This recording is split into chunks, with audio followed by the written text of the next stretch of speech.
মশার উপদ্রব থেকে পরিত্রাণ নেই ফেনী পৌরবাসীর। ভঙ্গুর ড্রেনেজ ব্যবস্থা আর ঢাকনাবিহীন অধিকাংশ ড্রেন মশা মাছির অভয়ারণ্যে পরিণত হয়েছে। পৌর এলাকায় মশার উপদ্রবে বসবাস করাই কঠিন হয়ে পড়েছে বাসিন্দাদের। ড্রেনগুলোতে বর্জ্য ফেলা এবং নিয়মিত পরিষ্কার না করায় নোংরা আবর্জনা মিশ্রিত পানিতে মশা মাছি বৃদ্ধির সাথে যুক্ত হয়েছে দুর্গন্ধ। ফলে ভোগান্তি বেড়েছে স্থানীয় বাসিন্দাদের। মশা নিধনে পৌর কর্তৃপক্ষ কোনো পদক্ষেপ না নেয় এই দুর্ভোগ থেকে মুক্তি মিলছে না পৌরবাসীর।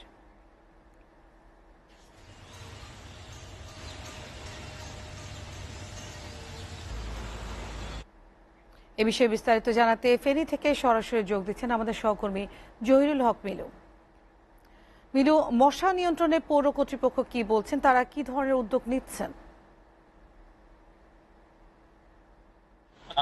আপনি জানেন যে ফেনীর মশার উপদ্রব বেড়েছে, মশার উৎপাতে অতিষ্ঠ হয়ে পড়েছে নগরবাসী। ফেনীর সর্বত্রই পাড়া মহল্লা কিংবা শপিং মল সর্বত্রই মশার উপদ্রব।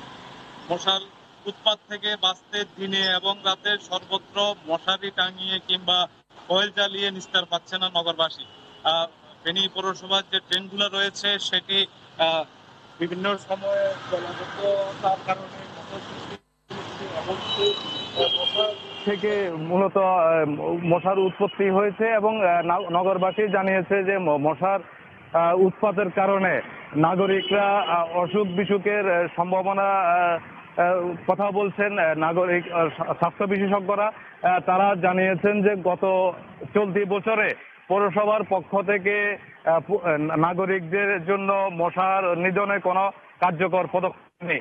সর্বত্র কোথাও কীটনাশক কিংবা পগার মেশিনের শব্দ পাননি নগরবাসী।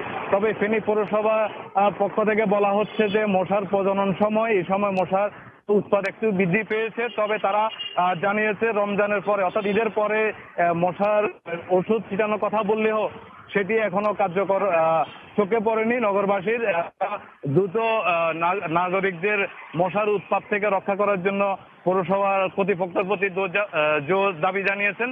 তা না হইলে তারা রোগ জীবাণু কিংবা মশাবাহিত রোগের প্রাদুর্ভাবের আশঙ্কা করছেন। তারা চান যে পৌরসভা কার্যকর পদক্ষেপ নেক মশা নিধনে।